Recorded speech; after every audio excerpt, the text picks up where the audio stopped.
प्रसार भारती अभिलेखागार की प्रस्तुति सदाबहार सुनहरे दौर का अनमोल खजाना।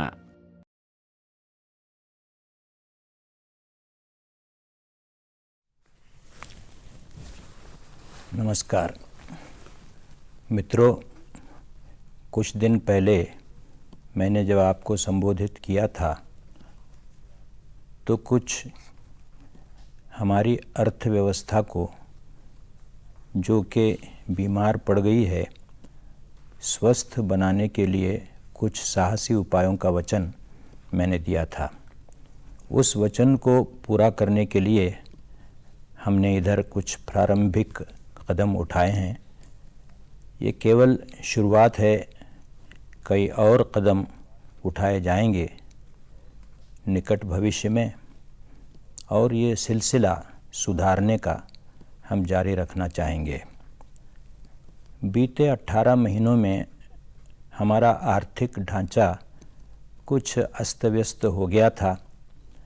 समय पर फैसले नहीं लिए गए, टाले गए और स्थिति बिगड़ती गई। भुगतान संतुलन गड़बड़ा गया। इसके साथ खाड़ी संकट आया और नतीजा ये हुआ कि हमारे भारतीय भाई बहन जो अन्य देशों में रहते हैं, उन्होंने हमारे पास पैसा भेजना या हमारे बैंकों में पैसा डिपॉजिट करना बंद किया। जो हमारे ऋणदाता थे, जो पहले हमें बड़ी आसानी से ऋण देने को तैयार होते थे, अब कतराने लगे और भारत की विदेशी मुद्रा का जो भंडार था वो एकदम घट गया। हमारे पास ज़रूरत की चीज़ें जैसे डीज़ल, मिट्टी का तेल, इस्पात आदि खरीदने के लिए विदेशी मुद्रा नहीं रही। जब हम सत्ता में आए तो देश एक अभूतपूर्व आर्थिक संकट से गुज़र रहा था और इस ख़तरनाक बीमारी को दूर करने की आवश्यकता थी। जब ख़तरनाक बीमारी आती है तो उसके इलाज में संकोच से काम नहीं चलता। साहस बटोर कर सख्ती से इलाज करना पड़ता है और उसके लिए जो भी कठोर कदम उठाने चाहिए उन्हें उठाना पड़ता है।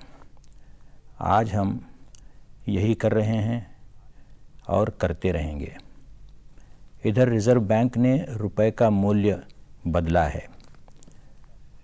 इसका उद्देश्य है कि देशवासियों को अपना माल विदेश में बेचने की अधिक सुविधा हो, उनको बढ़ावा मिले और विदेशी व्यापार में हमारा जो घाटा होता आया है वो घाटा कम किया जाए, बल्कि घाटा पूरा ही हटा दिया जाए। देश में कई चीज़ें हम बनाते हैं, जैसे रेडीमेड वस्त्र हैं, चमड़े की वस्तुएं हैं, इंजीनियरिंग गुड्स हैं। इन सब की बिक्री विदेशों में होनी चाहिए और रिज़र्व बैंक ने जो कदम उठाया है उससे इसमें बड़ी आसानी होगी और विदेशी बाज़ारों में हमारी वस्तुएं जगह पाएंगी और अधिक बिकने लगेंगी। विदेशी मुद्रा के साथ साथ इन वस्तुओं को बनाने की प्रक्रिया में हमारे देश में रोज़गार भी बढ़ेगा, जिससे लाखों लोगों का फ़ायदा होगा। ये विदेशी मुद्रा हम क्यों चाहते हैं? कोई ऐश आराम की चीज़ें बाहर से लाने के लिए नहीं चाहते हैं। हम चाहते हैं ऐसी चीज़ें लाना जो हमारे गरीब जनता के लिए आवश्यक हैं, जैसे मिट्टी का तेल है, डीज़ल है, इस्पात है, खाद्य तेल है। इसी तरह की चीज़ें हैं जिनकी आज हमारे देश में कुछ कमी है। ये नहीं कि हम उत्पादन नहीं करते, अवश्य करते हैं और उत्पादन बढ़ाने के भी हम प्रयास कर रहे हैं, लेकिन आज की जो स्थिति है उसके चलते हमारा उत्पादन काफ़ी नहीं है हमारी ज़रूरतों को पूरा करने के लिए।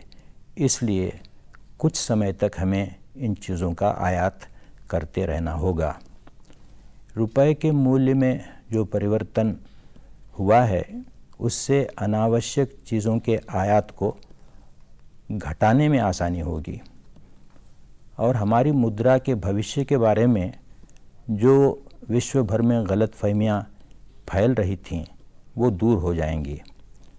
हमारे जो भाई बहन बाहर हैं जिनको हम NRIs कहते हैं, उनके मन में विश्वास उत्पन्न हो जाएगा और हमारे बैंकों में वो अपना धन रखने में फिर कोई आनाकानी नहीं करेंगे। इसके साथ साथ हमने व्यापार नीति में, देश की व्यापार नीति में भी बुनियादी परिवर्तन शुरू किए हैं।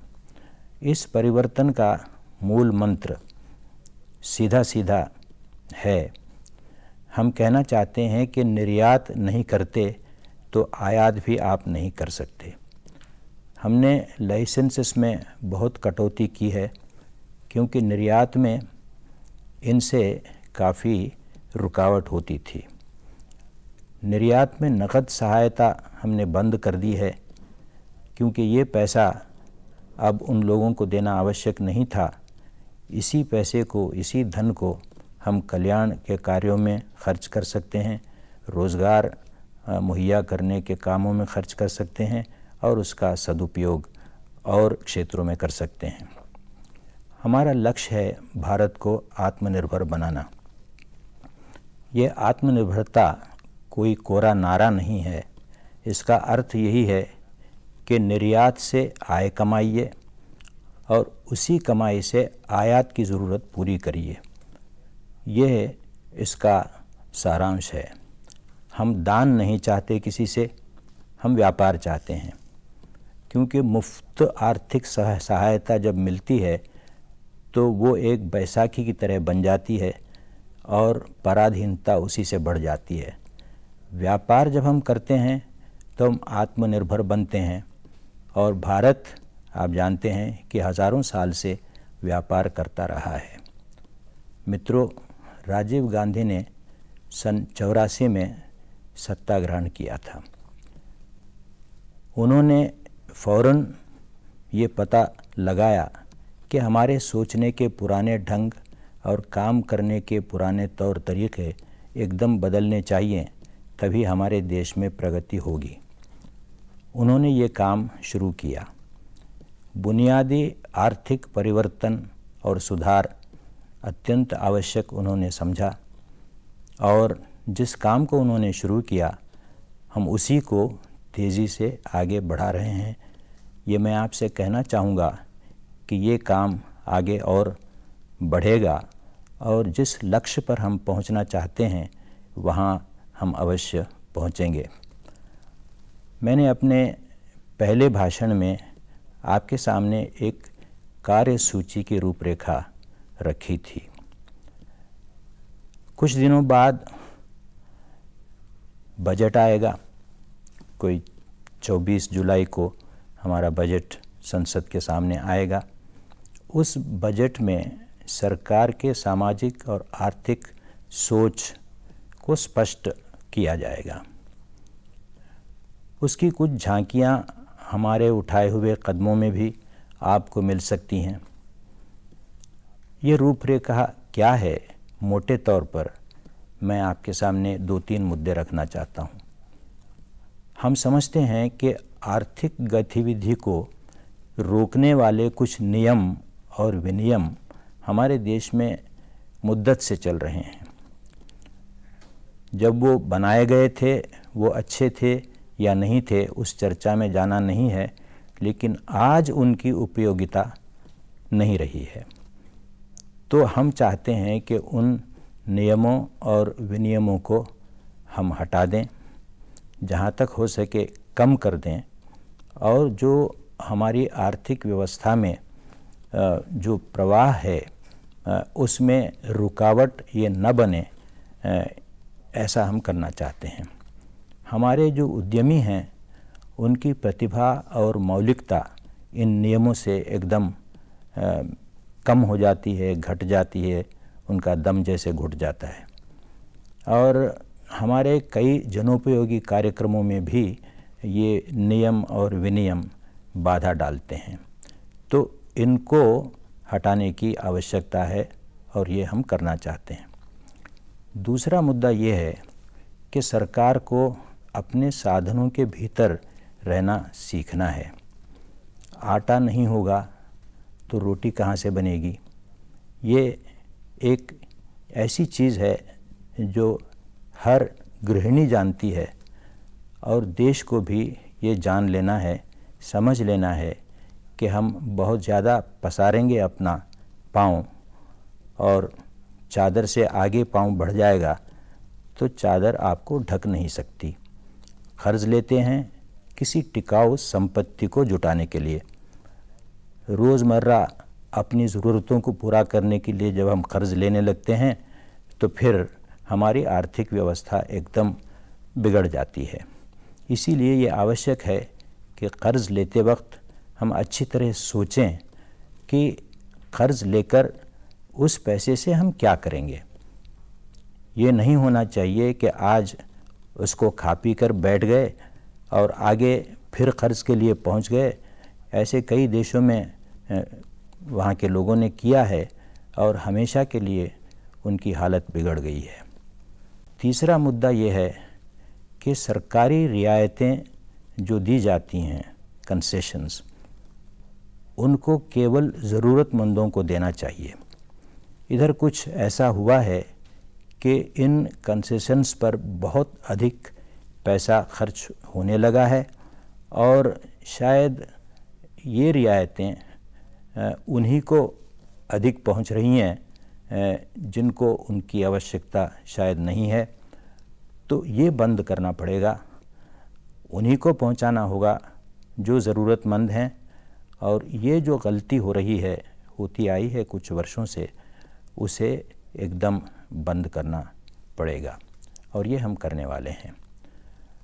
और इन ज़रूरतमंदों को जब हम रियायतें देते हैं तो हमें ये भी देखना है कि उनकी ज़रूरतें कहाँ तक पूरी हो रही हैं। ये भी देखने में आया है कि हम पैसा तो देते हैं लेकिन उसका दुरुपयोग होता है, बीच में वो कहीं चला जाता है औरों के हाथों में। तो इस बारे में भी कड़ाई से हमें देखना पड़ेगा। अब अनेक देशों में आप नज़र दौड़ाइए अपने चारों तरफ तो आपको पता चलेगा कि दूरगामी परिवर्तन हो रहे हैं। ऐसे परिवर्तन हो रहे हैं जिनकी कल्पना भी 4-5 साल पहले हम नहीं कर सकते थे। आर्थिक कायाकल्प कर रहे हैं वो देश अपना, और इन परिवर्तनों से जो भी असर होता है हमारे देश पर, वो तो होता ही है अपनी जगह। तो सारे विश्व में ऐसे परिवर्तन की एक हवा चल रही हो, बल्कि एक झंझावात चल रहा हो, तो भारत उससे अलिप्त कैसे रह सकता है और क्यों रहे? हम क्यों पीछे रहें? भारत को अपनी जगह बनानी है आज की अर्थव्यवस्था में, अंतर्राष्ट्रीय अर्थव्यवस्था में। भारत की सदा अपनी जगह रही है। आज हम पिछुड़ नहीं सकते, पीछे नहीं रह सकते। इसलिए हमको सारे विश्व में जो परिवर्तन आ रहे हैं उनमें कहीं न कहीं अपने आप को एक स्थान, अपना स्थान बनाकर वहाँ फिट करना पड़ेगा। ये बहुत आवश्यक है। इन सब के साथ मैं ये भी कहना चाहूँगा कि गरीबों के कल्याण और सामाजिक न्याय, ये दो जो हमारे लक्ष्य हैं, उन पर हमेशा हम काम करते रहेंगे। उसमें किसी प्रकार की कमी हम आने नहीं देंगे और ऐसे जनोपयोगी काम हम करना चाहेंगे जो वर्षानुवर्ष हम करते आए हैं लेकिन वो पूरे नहीं हुए हैं। पीने का पानी, शिक्षा, स्वास्थ्य, सामाजिक अन्याय के विरुद्ध संघर्ष, ये सभी काम हम इस देश के गरीबों के हित में करते रहेंगे, निरंतर करते रहेंगे।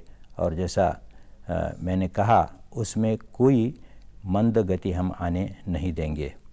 मैं आपको विश्वास दिलाता हूँ कि अर्थव्यवस्था को एक तरफ हम ठीक करने की कोशिश करेंगे, कार्य कुशलता को बढ़ाने की कोशिश करेंगे, लेकिन साथ ही साथ हमारा ये प्रयास अवश्य रहेगा कि कीमतों पर नियंत्रण बना रहे और उस मामले में जो भी कदम उठाने हैं वो अवश्य उठाएंगे।